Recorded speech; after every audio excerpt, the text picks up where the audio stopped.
परम पूज्य गुरुदेव परम वंदनीय माता जी की दिव्य उपस्थिति को साक्षी मानते हुए माँ गायत्री के महामंत्र के साथ मैं अपनी बात को आरंभ करना चाहता हूँ।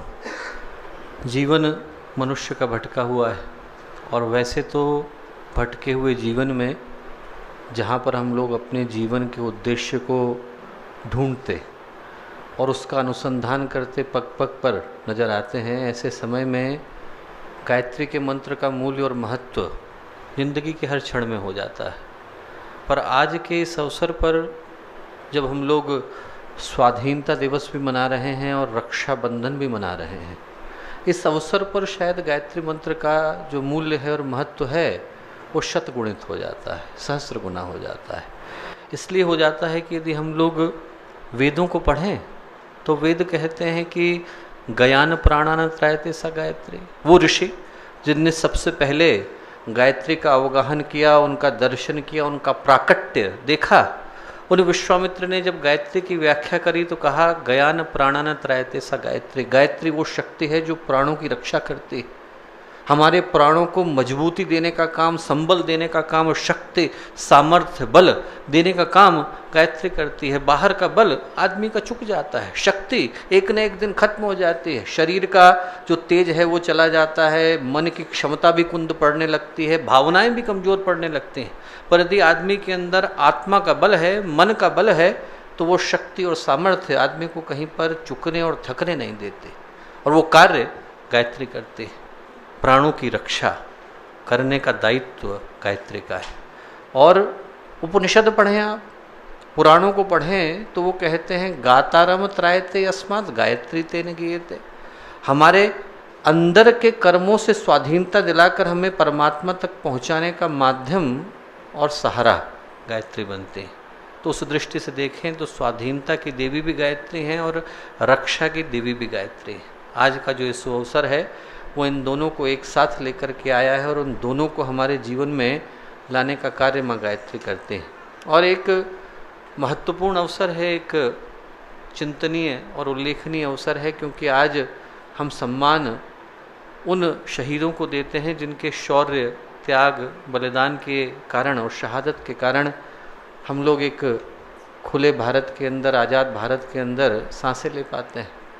पर प्रश्न इस अवसर पर पूछने का ये जरूरी हो जाता है दोस्तों कि जब हम स्वाधीन भारत में जी रहे हैं तो यदि वो पुण्यात्माएं, वो हुतात्माएं, वो शहीद जो बलि की वेदी पर चढ़े, उनमें से यदि कोई लौट करके आए और हमसे प्रश्न करे कि जो आज़ादी हमने आपको दिलाई थी, जिस आज़ादी को दिलाने के लिए और जिस स्वाधीनता को महसूस कराने के लिए हम लोगों ने अपने खून के कतरे कतरे को बहाया था, किसी की गर्दन कटी, किसी का सिर कटा, किसी का परिवार गया, किसी की उम्र गई, किसी की जवानी गई, और यदि वो लौट करके हमसे पूछें कि वो जो आज़ाद भारत आपको लौटाया था उसको आप सुरक्षित रख पा रहे हो कि नहीं रख पा रहे हो, उस स्वाधीनता के साथ हम कर क्या रहे हैं, तो उस प्रश्न का उत्तर देते समय में हमारे चेहरे शर्म से झुकने नहीं चाहिए।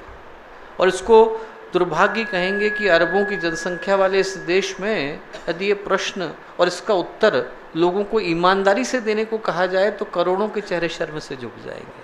क्योंकि आज हम राष्ट्रीयता का अर्थ जिन बातों से लगा करके बैठ गए हैं उसका राष्ट्रीयता से सरोकार नहीं। राष्ट्रीयता का अर्थ ये नहीं है कि साल में एक बार जब क्रिकेट का मैच हो और मेरे अंदर रवानगी चढ़े और मैं अपने चेहरे पर तिरंगा पोत करके बाहर निकल जाऊं।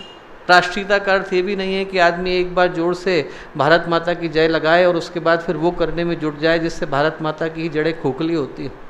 राष्ट्रीयता का अर्थ ये भी नहीं है दोस्तों कि हम लोग दूसरे देशों के ऊपर या अन्य लोगों के ऊपर अपने आक्षेपों को शुरू करें। राष्ट्रीयता का अर्थ उन लोगों के व्यक्तित्वों से निकल करके आता है जिनने इस राष्ट्र को बनाने में अपने खून के कतरे कतरे को लगाया। गुरुदेव का जीवन आप देखिए, 14 वर्ष के थे, उनके दांतों के अंदर झंडा दबा हुआ था, गिरने नहीं दिया, चाहे आक्रांताओं के डंडे उनके शरीर के ऊपर गिरते रहे। ऐसे में यदि वो गुरुदेव, वो भगत, वो सुभाष, वो गांधी, वो आज़ाद लौट करके आते हैं और हमसे पूछते हैं कि स्वाधीनता का मूल्य हम लोगों ने क्या रखा, तो चेहरा झुकना नहीं चाहिए। हमारे को वो भारत उनको उपहार के रूप में लौटाना चाहिए जिसके ऊपर उनको नाज हो, फक्र हो। ये फूट का, ये विभाजन का, या शिक्षा का, या अराजकता का, या व्यवस्था का, या गंदगी का, ये गरीबी का भारत देखने के लिए उन लोगों ने अपने जीवन को कुर्बान नहीं किया था। 24 साल के थे भगत सिंह, 24 साल के थे जतिन वाघा, 24 साल के थे राम प्रसाद बिस्मिल। जब उनकी जानें गई, और जब शहीद शहादत पर जाता है तो वो अकेला शहीद नहीं होता, उनका परिवार भी शहीद होता है। हमारे बच्चों को थोड़ी सी तकलीफ हो जाए और कहीं हम ऑफिस में बैठे हैं और कोई बोले कि बच्चे का हाथ कट गया है, तो आदमी दौड़ता है बैंडेड लगाने को। और कल्पना करके देखें कि उन बच्चों की माँओं को कैसा लगा होगा जब उनको पता चला होगा कि भगत सिंह अब लौट करके आने वाले नहीं हैं। उनको तो पता भी नहीं चला था कि अंतिम संस्कार हुआ कहाँ है। एक दिन पहले छुपा करके उनके शरीर को फांसी दे दी गई थी। ऐसे बहुत सारे लोग हैं दोस्तों जिसमें शहीद ही नहीं गए पर उनके परिवार भी शहादत से गुजरे हैं। और हमारी जिम्मेवारी बन जाती है कि जब हम आज के इस पवित्र दिन एक महान स्वतंत्रता सेनानी की भूमि पर, उनकी तपोभूमि पर खड़े हैं, तो यहाँ से एक संकल्प ये लेकर के जाएं कि किस तरह का भारत हम अपने बच्चों के लिए छोड़ करके जाना चाहते हैं।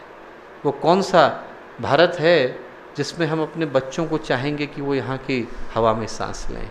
वो संकल्प हमारे हृदय में कहीं गहरे निकल कर के आए तो माँ गायत्री के इस धाम में बैठने का और यहाँ आने का उद्देश्य सार्थक हो सकेगा।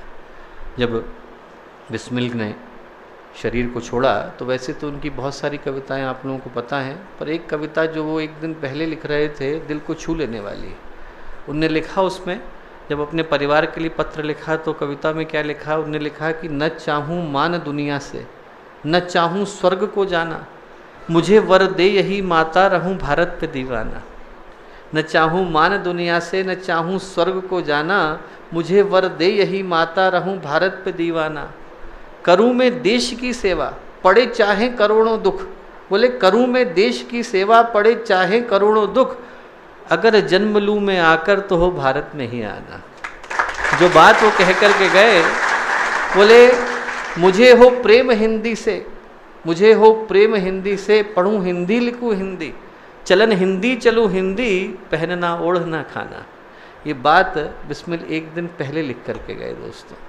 आज का दिन हृदय से उन शहीदों को याद करने का दिन है और इस भाव के साथ याद करने का दिन है कि हम जब यहाँ से उठें तो हमारे संकल्प पुख्ता हो, मन में परिभाषाएं तरोताजगी से भरी हुई हों, जीवन एक उद्देश्य के लिए समर्पित हो, इस भाव के साथ कि हमारे जीवन में उन संभावनाओं का उदय हो। एक बार माँ गायत्री का महामंत्र मन को स्थिर करते हुए, शरीर को स्थिर करते हुए और अपनी चेतना को एक महान चेतना के साथ जोड़ते हुए गायत्री मंत्र के साथ साथ साथ ओम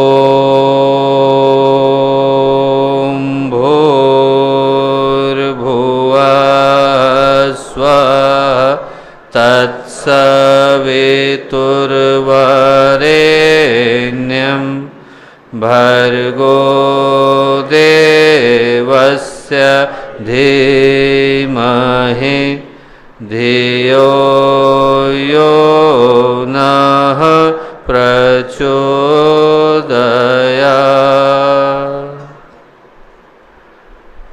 परम पूज्य गुरुदेव परमवंदनीय माता जी के दिव्य संरक्षण में आज के इस पवित्र अवसर पर शांति कुंज की इस पावन भूमि पर हम लोग मिल रहे हैं और इस शुभ अवसर पर इस विशिष्ट शिविर में हम लोगों के साथ उपस्थित आदरणीय श्री दुबे मामा जी, अम्बेकर जी भाई साहब, आशीष, मनीष, योगेश, यहाँ उपस्थित शांति कुंज के सभी कार्यकर्तागण और दिल्ली से आए हम लोगों के सभी युवा भाई और बहनों, आप सबका शांति कुंज में बहुत सारा स्वागत है। मुझे आशा है कि एक दिन जो आप लोगों का गुजरा वो कुछ नई संभावनाओं को लेकर के गुजरा होगा। तो एक बार फिर से शांति कुंज की ओर से, गायत्री परिवार, देव संस्कृति विश्वविद्यालय सभी की ओर से सभी का बहुत सारा स्वागत और अभिनंदन। मित्रों, हम लोग एक पावन भूमि पर, एक पवित्र अवसर पर आज के दिन यहाँ पर मिल रहे हैं। उस भूमि पर मिल रहे हैं जहाँ पर इस युग के विश्वामित्र ने, इस युग के ऋषि ने इस संसार को बदलने के लिए एक से एक बढ़कर के महान चिंतनों को दिया। आत्मनिर्माण, परिवार निर्माण, समाज निर्माण, राष्ट्र निर्माण, व्यक्तित्व निर्माण। हम बदलें तो युग बदले, हम सुधरें तो युग सुधरे। आत्म सुधार से लेकर विश्व को बदलने का और आत्म परिष्कार से लेकर लोक कल्याण का, उन सारे सूत्रों को उनने इसी धरती पर दिया और एक ही साथ हजारों ऐसे व्यक्तियों का जीवन वो जी करके गए जिसकी कल्पना कर पाना भी संभव नहीं। आप कल्पना करके देखें कि एक ऐसा व्यक्तित्व जिनके जीवन का लगभग आधा समय पूरी तरह से एकांत में चला गया। 15 वर्ष की उम्र में तपस्या शुरू करी, उसके बाद जब गायत्री के 24 महापुरुष चरण संपन्न कर लिए तो हर 10 वर्ष के बाद 1 वर्ष के लिए हिमालय की तप साधना में चले गए। अंत के 5 वर्ष पूज्य गुरुदेव की सूक्ष्मीकरण साधना में संलग्न थे। तो जो बाकी के 35 से 40 वर्ष के करीब आते हैं उसमें गुरुदेव ने 3400 के करीब किताबें लिखी। आप कल्पना करके देखो, यदि किसी को लगता हो कि कितना बड़ा पुरुषार्थ है तो 3400 व्यक्ति पत्र लिख करके देख ले, उसको पता चल जाएगा कि कितना बड़ा पुरुषार्थ वो करके गए। लगभग गायत्री परिवार के 3500 4000 केंद्र जितने भी भारत और विश्व के कोने कोनों में फैले हुए हैं, उनके 2400 के करीब केंद्रों की स्थापना गुरुदेव के स्वयं के द्वारा की गई। यदि हम लोगों के पास एक ही काम हो कि गुरुदेव के द्वारा स्थापित किए गए केंद्र में जाना हो दिन में एक बार और कुछ न करना हो, तो उसी स्थान में 9 या 10 वर्ष के बाद लौट रहे होंगे। तो एक ही व्यक्ति जो हजारों व्यक्तियों का जीवन जी करके गए और पूरे विश्व, धरती, सृष्टि और समाज के लिए एक से एक बढ़कर चिंतनों को दे करके गए, उनकी इस पावन धरा पर हम लोग मिल रहे हैं।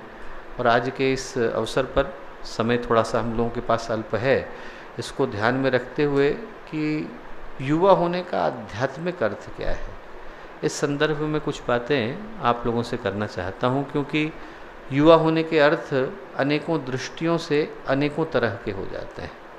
सामान्य दृष्टि से देखें, सोशियोलॉजी और एंथ्रोपोलॉजी की दृष्टि से देखें, बायोलॉजी की दृष्टि से देखें, तो युवा होने की जो परिभाषा है वो तो एक उम्र के कटघरे से निकल करके आती है। जैसे ही व्यक्ति 18 का नहीं होता वैसे ही उसको युवा होने की एक जिम्मेवारी मिल जाती है, चाहे आप चाहते हो चाहे न चाहते हो, चाहे आपका मन युवा बनने का करता हो या न करता हो, पर वो जिम्मेवारी सहजता से आ जाती है। तो सोशियोलॉजी, साइकोलॉजी, मॉलिक्यूलर बायोलॉजी, इन की दृष्टि से, इवोल्यूशन की दृष्टि से जो परिभाषाएं हैं वो भिन्न हो जाती हैं। माता पिता की दृष्टि से परिभाषाएं भिन्न हो जाती हैं। माता पिता से हम पूछ करके देखें तो युवा होने का अर्थ है कि हमारा बच्चा बड़ा हो गया है, उसके विवाह की समय आ गया है, उसको अब जॉब पर जाना पड़ेगा, उसको रोजगार करना पड़ेगा, अब हमको कमा करके खिलाएगा, घर की जिम्मेवारियां उठाएगा। युवा होने की दृष्टि से देखें तो ये वो समय है जहाँ पर जीवन की दिशाएं स्पष्ट रूप से तय होते हैं। यदि यहाँ पर व्यक्ति को सही दिशा मिल जाए तो व्यक्तित्व मजबूती की ओर चला जाता है, और यदि इस समय में व्यक्ति के व्यक्तित्व को कमजोरी मिल जाए तो व्यक्तित्व विकृति की ओर चला जाता है। ये वो समय है जहाँ पर आदमी चाहे तो उत्थान की ओर चला जाए और चाहे तो पतन की ओर चला जाए। दोनों तरह की संभावनाओं को तय करने का समय ये है जब हम रिश्तों से लेकर रोजगार हर क्षेत्र में अपने जीवन की नई परिभाषाओं को ढूंढते हुए नजर आते हैं। तो युवा होने की परिभाषाएं अनंत हैं, देखने की दृष्टियाँ अनेकों दृष्टि से हैं, और देश देश के अनुसार परिभाषाएं बदल जाती हैं। इंग्लैंड में आप बैठें तो युवा होने का अर्थ दूसरा हो जाता है, भारत में आप बैठें तो युवा होने का अर्थ दूसरा हो जाता है, और भारत में भी यदि आप विभिन्न स्थानों पर बैठें तो युवा होने की अर्थ, परिभाषाएं और भाव बदल जाते हैं। पर इन सारी परिभाषाओं में, इन सारे अर्थों में जो भाव सबसे ज़्यादा महत्वपूर्ण है वो आध्यात्मिक दृष्टि से है कि आखिर यौवन की आध्यात्मिक परिभाषा और आध्यात्मिक भाव क्या निकल करके आता है। यदि उस दृष्टि से हमें यौवन को परिभाषित करना हो दोस्तों, तो श्रीमद् भगवद गीता में भगवान श्री कृष्ण के मुंह से एक बड़ा महत्वपूर्ण सूत्र निकला है। उस सूत्र को एक बार याद कर लेना जरूरी होगा, क्योंकि उस सूत्र के अंदर से यौवन की परिभाषा निकल आती है। जब 14वां अध्याय शुरू होता है तो भगवान श्री कृष्ण अर्जुन से कहते हैं कि यज ज्ञात्वा मुनिः सर्वे पराम सिद्धिमितो गता। कहते हैं कि अर्जुन, मैं तुझे वो ज्ञान देने वाला हूँ जिसको प्राप्त करने के बाद जो बड़े बड़े मुनिजन भी हैं वो भी परम सिद्धि को प्राप्त कर जाते हैं। कि छोटे इंसानों की तो आप छोड़ दीजिए, साधारण इंसानों की तो आप बात ही मत करिए, जो मुनिजन हैं, जो बिल्कुल उस श्रेष्ठता के अंतिम शिखर पर जाकर के उपस्थित हैं, उनकी मुक्ति का कारण भी ये सूत्र बन जाता है। ये वो ज्ञान है, ऐसा भगवान श्री कृष्ण कहते हैं। ज्ञान क्या है? ज्ञान बड़ा साधारण सा है। ज्ञान वो कहते हैं कि इस संसार में मनुष्य और मनुष्य के अतिरिक्त जितनी भी योनियां हैं, क्योंकि योनि एक नहीं है, अनेकों हैं, सहस्रों हैं, नाना प्रकार की योनियां हैं, मनुष्य है, मनुष्य की इतर योनियाँ हैं, हमसे ऊपर की उच्च कोटि की योनियाँ हैं, देव हैं, गंधर्व हैं, यक्ष हैं, किन्नर हैं, उपदेवता है, अधिदेवता है, प्रत्यभिदेवता है, संत हैं, सिद्ध हैं, महात्मा है, ऋषि हैं, मुनि हैं, ये हमसे ऊपर के लोकों में निवास करते हैं। और हमसे अधो योनियाँ हैं, भूत हैं, प्रेत हैं, पिशाच हैं, असुर हैं, दैत्य हैं, दानव हैं, शाकिनी हैं, डाकिनी हैं। पुराणों की यदि योनियों को आप छोड़ भी दें और यदि आप विज्ञान की दृष्टि से देखें तो जलचर हैं, नभचर हैं, उभयचर हैं, जंतु योनियाँ हैं, जीव योनियाँ हैं, स्थावर हैं, जंगम हैं। विज्ञान आज की तारीख में 72 लाख के करीब प्राणियों को खोज पाया है। हम लोग 84 लाख की बात करते थे, एक दिन वो भी आएगा जब 84 के 84 लाख योनियों को हम लोग जान करके बैठे होंगे। तो योनियाँ असंख्य हैं। और भगवान श्री कृष्ण कहते हैं कि जितनी योनियाँ हैं, इन सारी योनियों में जहाँ पर भी प्राणी है और जहाँ पर भी शरीर है और जहाँ पर भी आकृति है, इनको देने का काम कोई ना कोई माँ तो करती है। किसी न किसी माँ से तो जीवन निकल करके आया, कहीं ना कहीं से तो उस व्यक्ति ने, उस प्राणी ने शरीर को धारण किया। गर्भ कहीं का है। वो कहते हैं अलग अलग गर्भों को दिखने के बावजूद इन सारे गर्भों को जोड़ने वाली माँ एक है। जगत माता, जगत जननी, आदि शक्ति माँ गायत्री। सारे गर्भों की डोर एक ही माँ से जुड़ी हुई है। और बोले जितने भी प्राणी हैं इनके अंदर चेतना का बीज डालने का काम मैं एक ही पिता करता हूँ, मैं ही परम पिता हूँ। तो एक सबकी माँ है जो जगन माता है और एक सबके पिता है जो परम पिता है। एक जड़ प्रकृति के अध्यक्ष हैं और एक चेतना प्रकृति के अध्यक्ष, और दोनों एक दूसरे के बगैर अधूरे। शरीर हो पर प्राण न हो तो किसी मूल्य का नहीं रह जाएगा। यदि प्राण चला जाए तो ये शरीर प्राणी नहीं रह जाता, लाश बन जाता है। और यदि प्राण हो पर यदि उसको अभिव्यक्त करने के लिए शरीर न हो तो उसका कोई मूल्य नहीं रह जाता। इलेक्ट्रिसिटी हो पर बल्ब नहीं हो तो क्या फ़ायदा है, और बल्ब हो और इलेक्ट्रिसिटी नहीं हो तो क्या फ़ायदा है। आपको जीवन को जन्म देने के लिए दोनों ही शक्तियों की आवश्यकता पड़ती है, एक जड़ है और एक चेतन है। और इन दोनों के मध्य का जो वार्तालाप है, इन दोनों के मध्य का जो डायलॉग है, वो प्रकृति के 3 गुणों के माध्यम से चल रहा है, जिसको हम सत, रज और तम बोलते हैं। आप सोचेंगे कि आज के इस डिस्कशन में मैं सत, रज और तम को क्यों ले आया। इसलिए ले आया दोस्तों क्योंकि वहीं से यौवन की परिभाषा निकल करके आती है। ये एक बड़ी अद्भुत बात है। आप ज़रा ध्यान से देखना, आप सभी लोग इंटेलेक्चुअल और इलाइट वर्ग से निकल करके आए हैं। ध्यान से देखना आप इस बात को, इस और किसी की दृष्टि निगाहें नहीं जाती। बड़े बड़े दार्शनिक इस बात को भूल जाते हैं, पर जिसने भी सृष्टि की उत्पत्ति की खोज करी और इस क्षेत्र में अनुसंधान किया, वो सारे के सारे 3 की गिनती पर आकर के रुक जाते हैं। गीता और सांख्य इस पूरी सृष्टि के खेल को सत, रज और तम कहते हैं। तो योग भी 3 तरह के योग गिनाता है, राजयोग है, वैदिक योग है, हठ योग है। तंत्र उसी को इड़ा, पिंगला और सुषुम्ना का खेल बोल देता है। और यदि हम वैदिक परंपरा में देखें तो 3 तरह की शक्तियाँ आ जाती हैं, जिनको हम त्रिमूर्ति या त्रिदेव बोलते हैं। एक ब्रह्मा है, एक विष्णु है, एक महेश। जब सृष्टि का निर्माण शुरू होता है तो ब्रह्मा जी को याद किया जाता है, वो रचयिता है, सृष्टि का निर्माण करते हैं, तप करते हैं, और तप करने के बाद जब सृष्टि की रचना करते हैं तो जिम्मेवारी भगवान विष्णु को दे देते हैं। आप भगवान ब्रह्मा का जिक्र उसके बाद सुनते नहीं।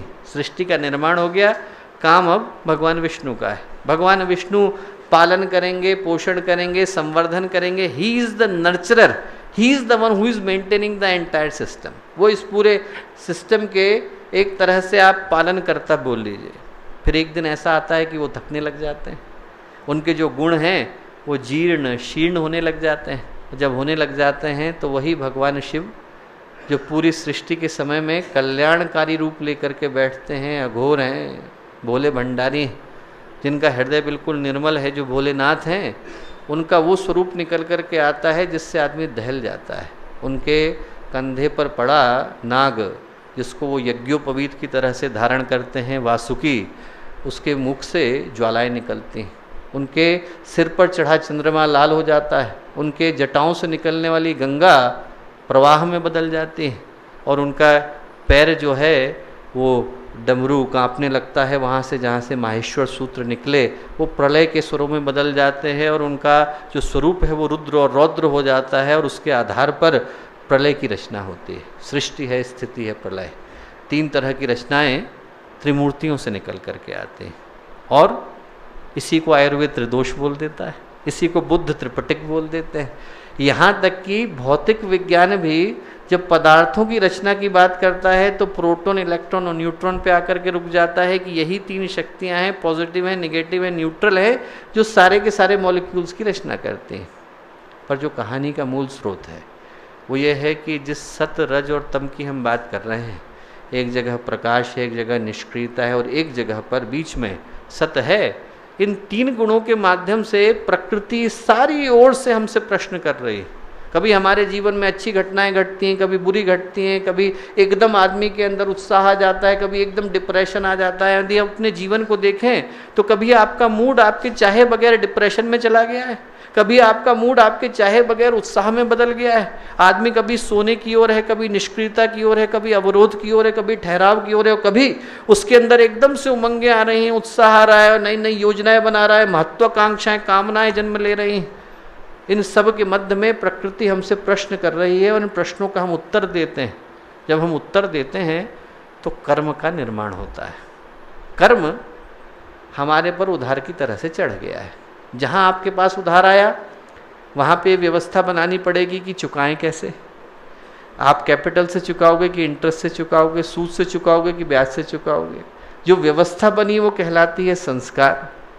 अब जैसे ही ये उधार तय हुआ और ये तय हुआ कि इसको आपको चुकाना है तो बैंक खोलना पड़ेगा। बैंक का नाम है चित्त। चित्त सारी व्यवस्थाएं रखता है कि आपके पास अकाउंट में कितने पैसे हैं, कितना कर्म है, चुकाएगा कौन, कब चुकाएगा। और वो जो चित्त है, जैसे ही बैंक खुला तो बैंक में आपको गार्ड रखना पड़ेगा, आपको कर्मचारी रखने पड़ेंगे, आपको डॉक्यूमेंट रखने पड़ेंगे। वो व्यक्तित्व का निर्माण करता है। हमने उत्तर दिया, कर्म बना, कर्म संस्कार में बदला, संस्कार चित्त में बदला, चित्त जो है वो व्यक्तित्व का निर्माण करता है। और ये कहानी अनंत चलती रहती है। जिसकी समझ में आ गया कि यहाँ पर खेलने वाले और खिलाने वाले दोनों भगवान हैं, वो चैन से बैठ जाता है, त्रिगुणातीत हो जाता है। जिसको ये समझ में आ गया कि यहाँ पर मैं बेकार ही यहाँ पे परेशान हो रहा हूँ, बेगानी शादी में अब्दुल्ला दीवाना, यहाँ पे हमारा कोई रोल नहीं है, करने वाले भी वही हैं, कराने वाले भी वही हैं, वो शांत होकर बैठ जाता है। महाभारत में कथा आती है, बर्बरीक की घटोत्कच का पुत्र था। तो जब भगवान महाभारत को शुरू कराने वाले थे तो बर्बरीक बोला कि भगवान आप इतने सारे लोगों को क्यों मार रहे हैं, आप जिनको मारना चाहते हैं उनकी लिस्ट बता दीजिए, मैं एक बार में मार देता हूँ। उन्होंने कहा कैसे? बोले मुझ पर भवानी का आशीर्वाद है। बोले क्या? बोले मुझे माँ भवानी ने 3 तरह के बाण दिए थे। बोले उनका उपयोग क्या है? भगवान श्री कृष्ण ने कहा। उन्होंने कहा उनका उपयोग साधारण सा है। पहला, आप यदि बाण छोड़ो तो जिस जिसको मारना है उसके माथे पे बिंदी बन जाती है। जैसे आप वो हॉलीवुड की पिक्चर देखो तो स्वॉट वाले चलाते हैं ना, वो लेज़र गाइडेड हो जाता है, फिर आप अगली बार में मारो तो मर जाएगा। तो आज से 5454 ईयर्स पहले महाभारत में स्वॉट सिस्टम उनने लागू कर दिया था। तो जो है पहला आप बाण चलाओ, लोगों के चेहरे पे बिंदी बन जाएगी। उसने कहा जब मैं सेकंड चलाऊंगा तो उन्हीं को जा के लगेगा जिस जिसके ऊपर बिंदी बनी है। भगवान कृष्ण ने कहा अच्छा एक बार चला के दिखाओ। बोले किस पे चलाऊं? बोले ये जो बरगद का पेड़ है इसमें जितने सूखे पत्ते हैं उनको आप गिरा के दिखाओ। ठीक, उसने पहला बाण चलाया और सारे सूखे पत्तों के ऊपर बिंदी बन गई। भगवान कृष्ण ने कहा कि अरे इसका वरदान तो सही है। उन्होंने एक पत्ता लिया और अपने पैर के नीचे डाल लिया। अगला उसने चलाया तो सब जगह पर जाके लगा, भगवान के पैर को छू नहीं सकता था। पूरा जो वरदान था वो बाकी के सारे पत्ते तो गिर गए, एक छूट गया तो वरदान खाली चला गया।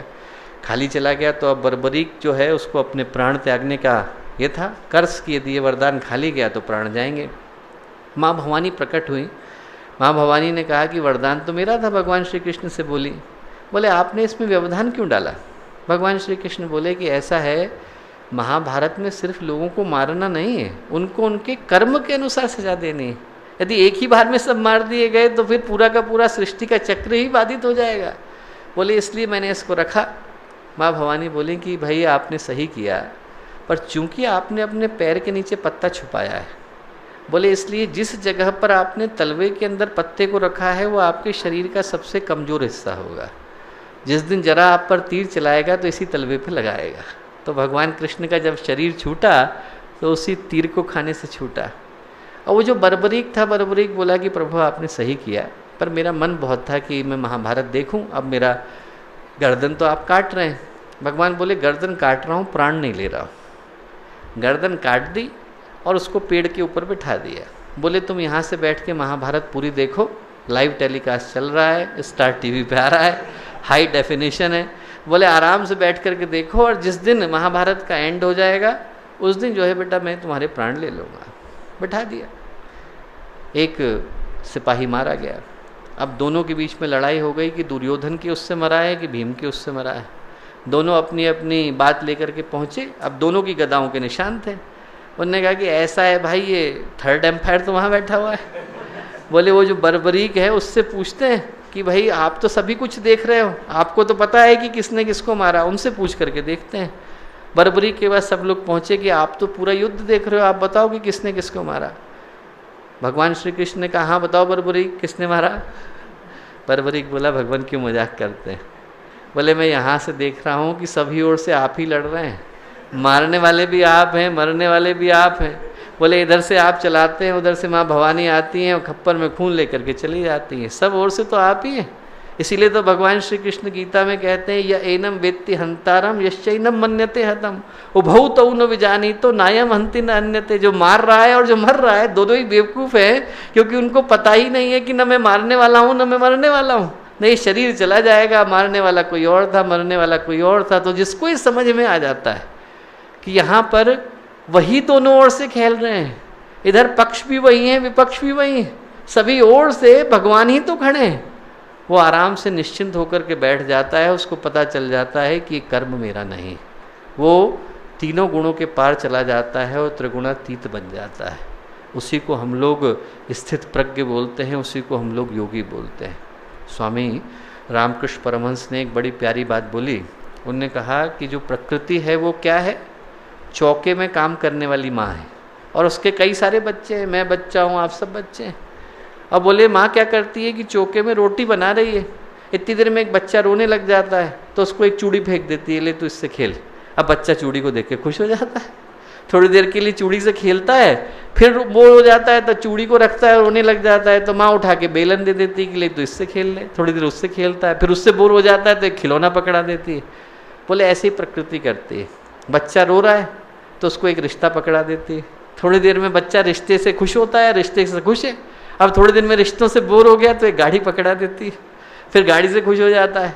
फिर उसके बाद थोड़े दिन में गाड़ी से बोर होने लगता है तो एक घर पकड़ा देती है कि तू घर रख ले। अब बच्चा इसी में खुश रहता है। बोले इनमें से एक बच्चा, रामकृष्ण परमहंस बोले कि एक बच्चा वो है जिसको ये समझ में आ जाता है कि पागलपन चल रहा है भैया, बार बार एक चूड़ी पकड़ा रहे, बेलन पकड़ा रहे, क्या चल रहा है। तो बोले एक है उसको समझ में आ जाता है कि ये पागलपन में अब भाग नहीं लेना। तो प्रकृति उससे कहती है कि बेटा तेरी समझ में खेल आ गया, तू बाहर जाकर के बैठ, जिनको खेल में मजा आ रहा है उनको खेलने दे। और जिनके समझ में आ गया है उनका नाम बुद्ध है, जिनको वो गेम समझ में आ गया उनका नाम गुरुदेव है, जिनको वो गेम समझ में आ गया उनका नाम विवेकानंद है, जिनको नहीं समझ में आया वो घरों में रस ले रहे हैं, गाड़ियों में रस ले रहे हैं, वो उलझे हुए हैं। और ये खेल अनंत चलता है। 3 खिलौनों का खेल है, एक का नाम है सत, एक का नाम है रज और एक का नाम है तम। तम जो है वो आलस्य की और जड़ता की अवस्था है। जैसे पत्थर पड़ा हुआ है, हिलेगा नहीं, पहाड़ी से ले जा करके आप नीचे गिरा दो तो भागता चला जाएगा। वो लुढ़कने में जो उसको गति आई उसका नाम है रज। हमारे जीवन में जो महत्वाकांक्षा की गति है, जो हमारे जीवन में त्वरा है, तीव्रता है, योजनाएं हैं, कल्पनाएं हैं, वो रज से निकल करके आती हैं। इसीलिए आप बच्चे में देखो तो बच्चे में रज का एकदम उसके अंदर प्रभुत्व है, उसके अंदर रज का आधिपत्य है। बच्चे को आप उठा करके रख दो, भी आप छोटे से बच्चे को ले आओ, सो करके उठा हुआ हो, खाना मिला हुआ हो, पकड़ना मुश्किल हो जाएगा, चक्कर घिन्नी की तरह से भागता है बच्चा, एकदम हवाई जहाज बन जाएगा कमरे के अंदर। अभी 3 दिन पहले मैं एक कार्यक्रम में था, हम लौटे जैसे ही एयरपोर्ट पर आए तो एयरपोर्ट पर एक बड़ा सा खंभा लगा हुआ था बीच में। अब जब तक देखते देखते तब तक एक बच्चा आया, खंभे के ऊपर चढ़ गया। अब उसको नीचे उतार करके कौन लाए, तो फायर ब्रिगेड वालों को बुलाना पड़ा, क्योंकि चढ़ तो गया पर उतारना नहीं आ रहा था। तो क्या है, बच्चा ऐसे ही, बच्चे को क्या है कि आप प्राणों का प्रवाह है, आप छोटे से बच्चे को दीजिए, और यदि आप वृद्ध को देखिए तो प्राण चला गया है। अब बेचारे के लिए एक एक कदम भी उठाना भारी पड़ जाता है।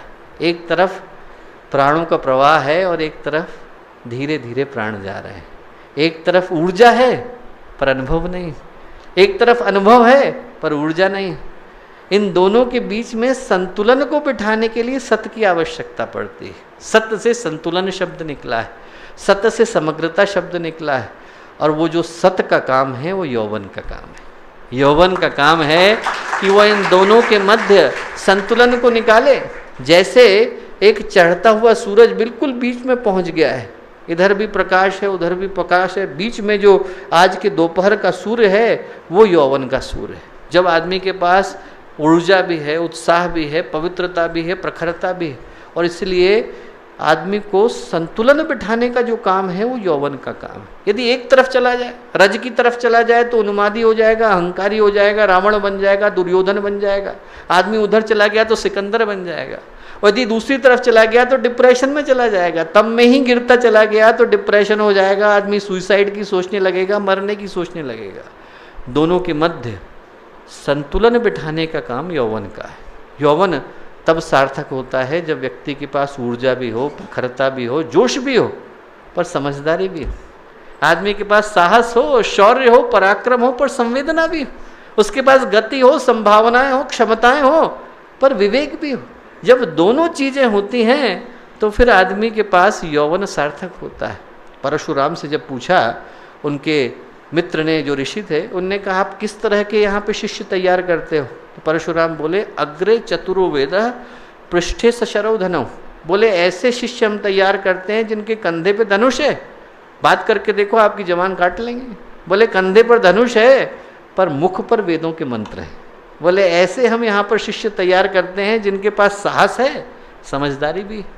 जब चंद्रशेखर आज़ाद लड़ाई के लिए तैयारी करा रहे थे तो उन्होंने डायर का पुतला ला करके रखा और अपने साथियों से कहा कि गोली चलाओ इसके ऊपर।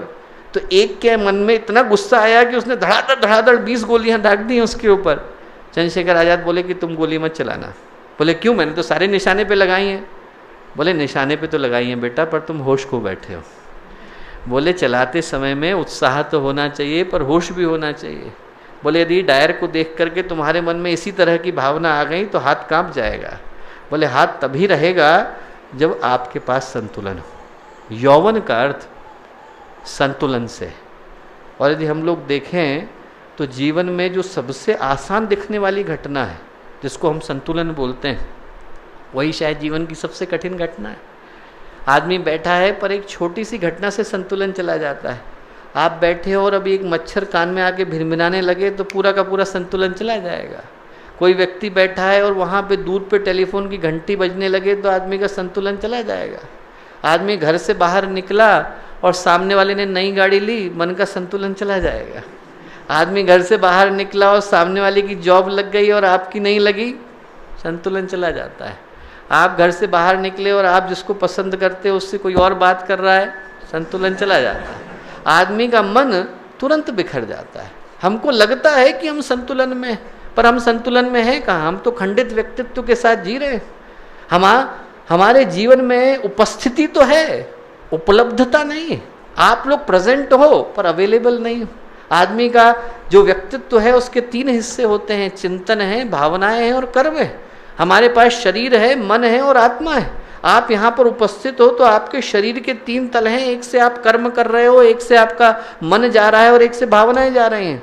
शरीर यहाँ पर हो और मन कहीं और पर हो, शरीर यहाँ पर हो और भावनाएं कहीं और पर हो, तो हमारा व्यक्तित्व फ्रैक्चर्ड है। Then we have got a fractured personality, then we have got a खंडित व्यक्तित्व।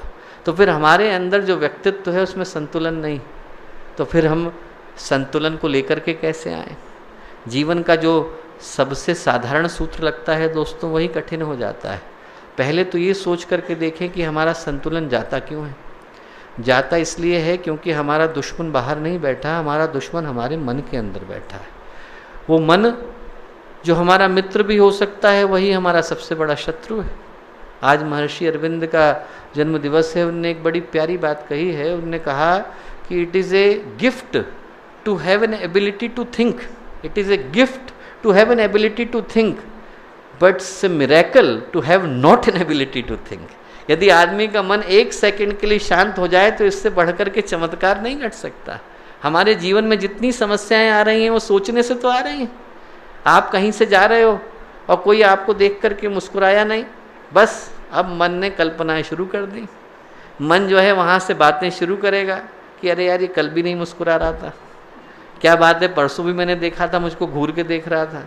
और आज से 3 साल पहले मुझे याद है, एक बार हम किसी के घर पे बैठे थे तो वहाँ पे इसने सबको पानी के लिए पूछा था, पर मेरे को नहीं देखा था।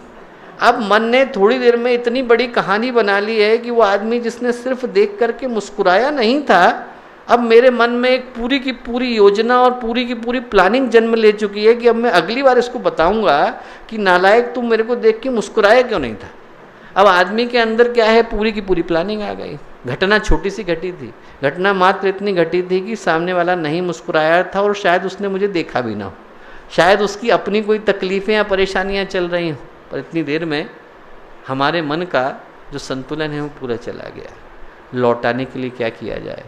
लौटाने के लिए किया जाए कि ये जो विचारों की भीड़ है जिसमें हम लोग घिरे हुए हैं, इससे हट कर के अपने मन में शांति के लिए एक निर्जन द्वीप को खोजा जाए।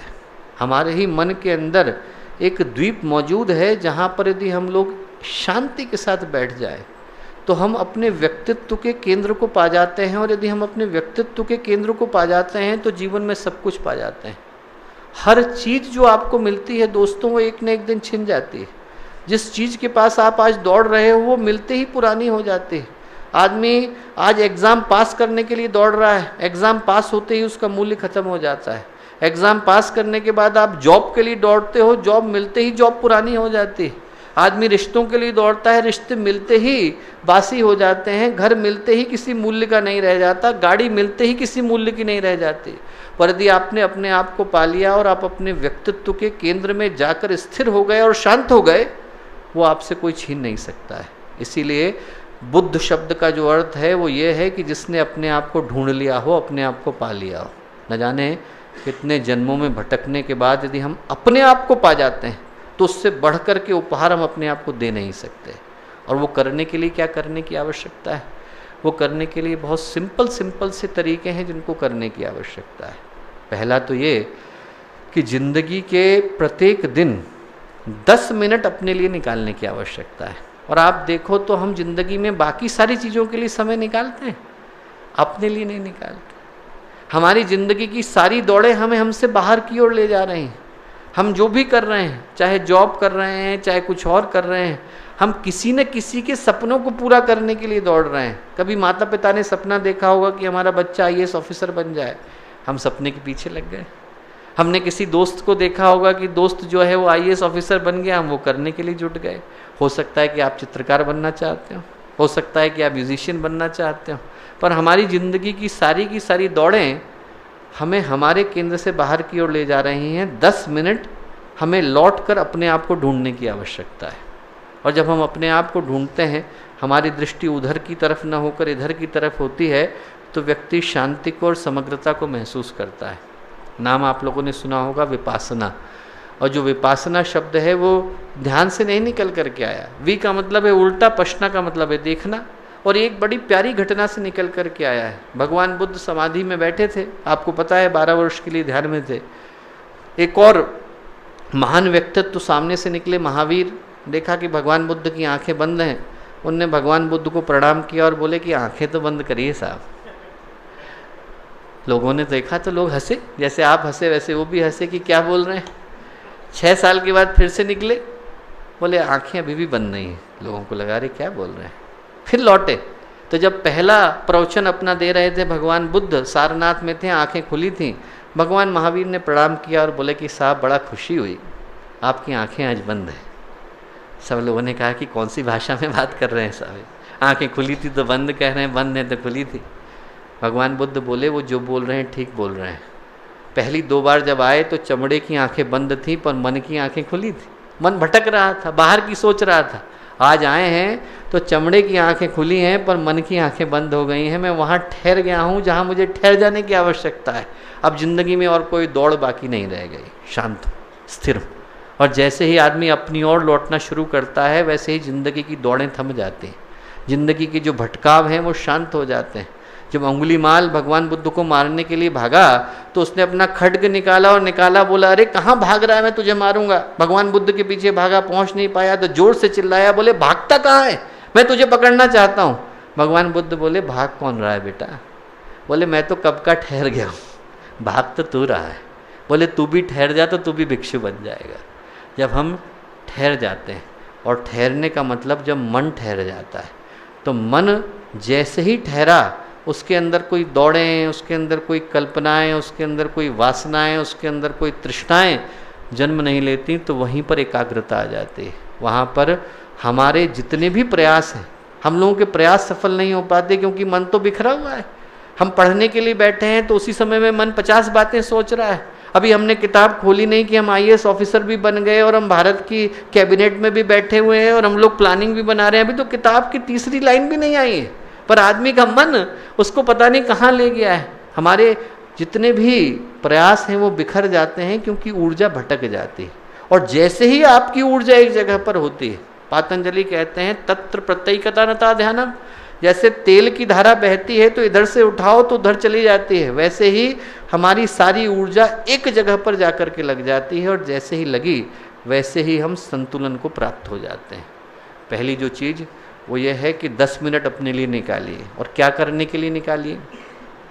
अपनी समीक्षा करने के लिए निकालिए। गुरुदेव ने कहा और 2 बड़े प्यारे सूत्र दिए, और उसको यदि व्यक्ति करता है तो मन बिल्कुल शांत हो जाता है। सुबह आप बिस्तर से उतरे, उससे पहले अपने कदम जमीन पर नहीं रखे हैं, उससे पहले गुरुदेव ने कहा कि ये सोचें कि एक ही दिन जीवन जीने के लिए मिला है।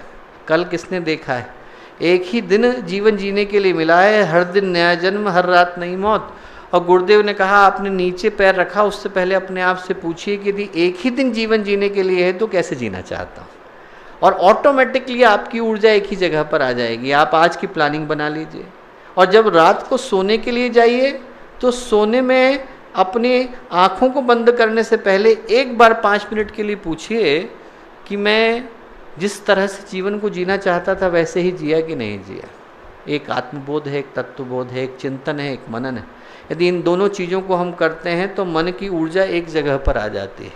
अपनी समीक्षा करने का वो समय है, निष्पक्ष आत्म समीक्षा करने का समय है, क्योंकि आदमी अपनी समीक्षा नहीं कर पाता। हम यदि देखें तो हम लोग अपनी समीक्षा जो करते हैं, या हम अपने विषय में जो जानते हैं वो कितना जानते हैं?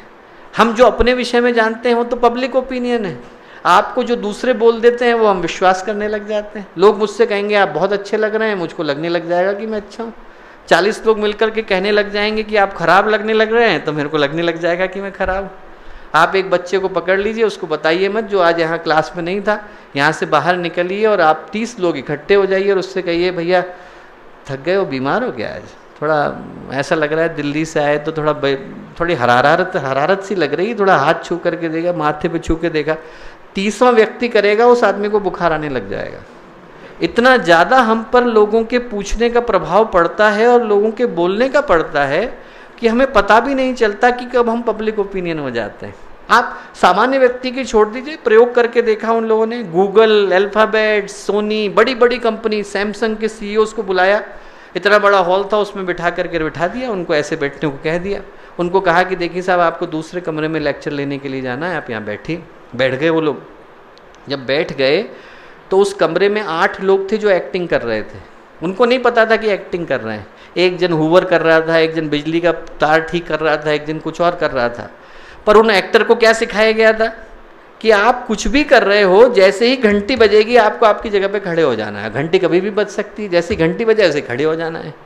और ये लोग जो सोनी के CEO थे, सैमसंग के CEO थे, क्या बड़ी बड़ी कंपनी के CEO थे, maximum 1% could resist was 8 times। 8वीं बार के बाद वो व्यक्ति भी खड़ा होने लग गया, बिना ये पूछे कि खड़ा क्यों हो रहा हूँ साहब, बिना ये लोगों से जाने कि मैं खड़ा क्यों हो रहा हूँ, क्योंकि हर कोई खड़ा हो रहा है तो मैं भी खड़ा हो रहा हूँ। आदमी जो है इस तरह से पब्लिक ओपिनियन हो जाता है कि उसको पता नहीं चलता कि कब हम औरों की तरह से सपनों की इस दुनिया में उलझ गए हैं और दौड़ रहे हैं। अपने आप को जो ढूंढने का पथ है वो संतुलन का पथ है। इस भीड़ भाड़ के दृश्य में अपने आप को आप न भूलें, और जैसे ही वो एकाग्रता आती है मन में संतुलन आता है। और जब व्यक्ति जीवन को इस तरह से जीता है कि जिधर से भी आ रहा है, हम लोग परेशान होने लग जाते हैं। दोस्तों, इस बात को आप अपनी ज़िंदगी से रिलेट करके देखना। हम परेशान इसलिए होने लग जाते हैं क्योंकि हम काम को करने से पहले अपनी चॉइसेस को थोप देते हैं। हमें लगता है कि ये काम ऐसे ही होना चाहिए, और जब हमारे दिमाग में प्रेफरेंस पहले आ गई तो अब जो भी घटेगा वो हमारे ज़िंदगी में दुख ही दे करके जाएगा। हमको पहले से ही लगता है कि हमारी ज़िंदगी में सुख यहीं से आ सकता है। हमें लगता है कि हमारे सुख की परिभाषा ये है, पर हो सकता है कि मैं जिस तरह से सुख को चाहता हूँ उस तरह से न मिलने वाला हूँ। लोगों के रिश्ते सफल क्यों नहीं हो पाते? इसलिए नहीं हो पाते क्योंकि रिश्तों की परिभाषाएं दो लोगों के लिए भिन्न भिन्न हो जाती हैं। एक ने अपने मन में पहले ही सोच लिया है कि यदि इसी तरह का व्यक्ति मिलेगा तो मन में शादी होएगी, नहीं तो नहीं होएगी। अब यदि मिल भी गया तो हो सकता है वैसा नहीं होगा, या मेरे दिमाग में जो आदर्श व्यक्तित्व की कल्पना है हो सकता है दूसरा उसमें फिट न बैठे।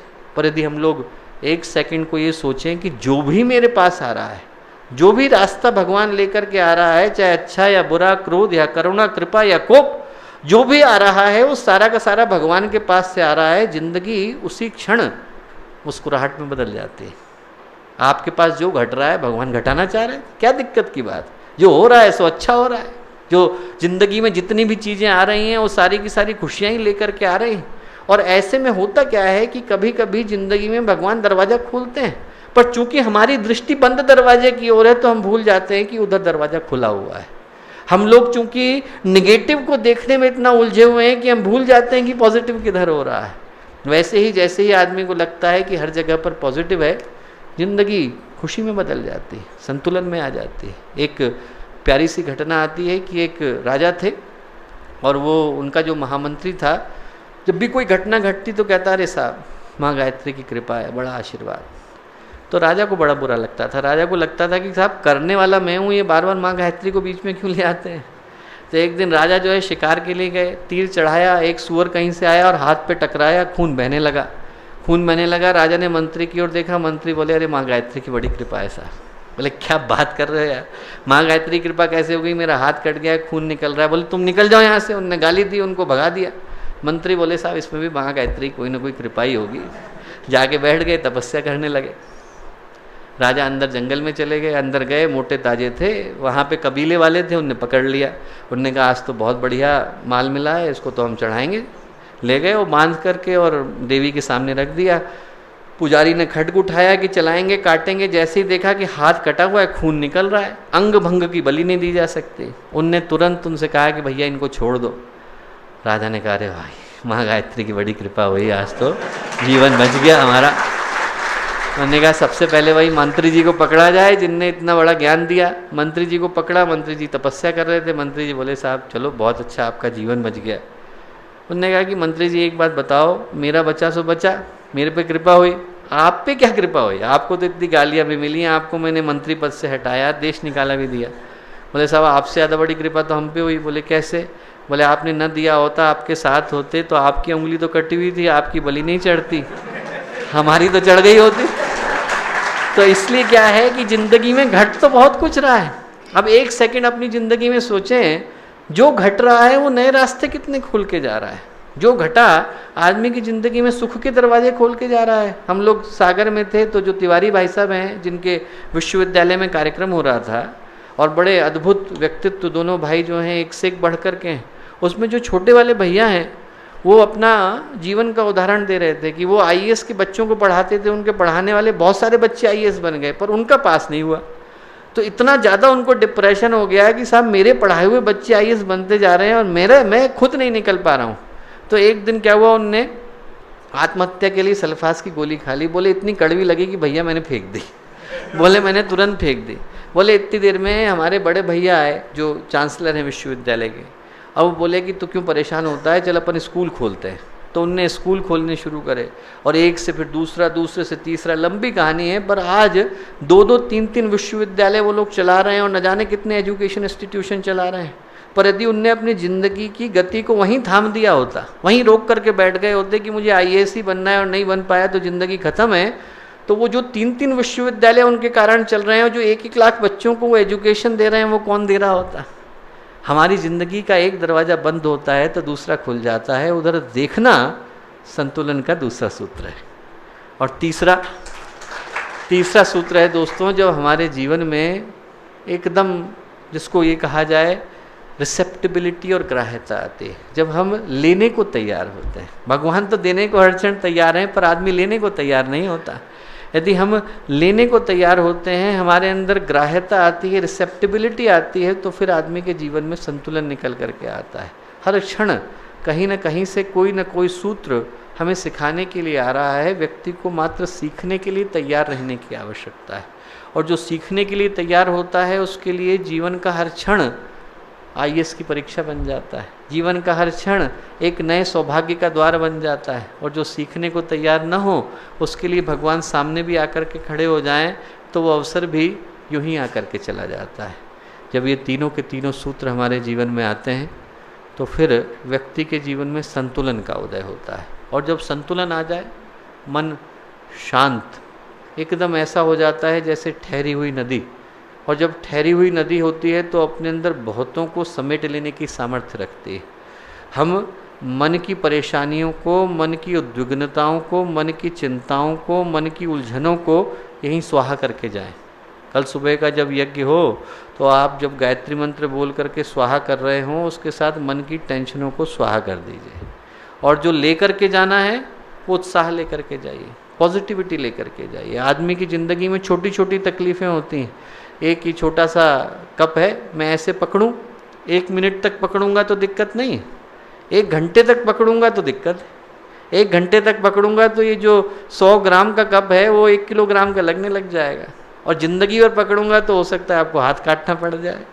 वैसे ही ज़िंदगी की तकलीफ़ें छोटी छोटी बातें होती हैं, 1 मिनट में भूल गए तो 100 ग्राम की होती हैं, और यदि आप 1 घंटे तक याद रखोगे तो 1 किलोग्राम की होती हैं।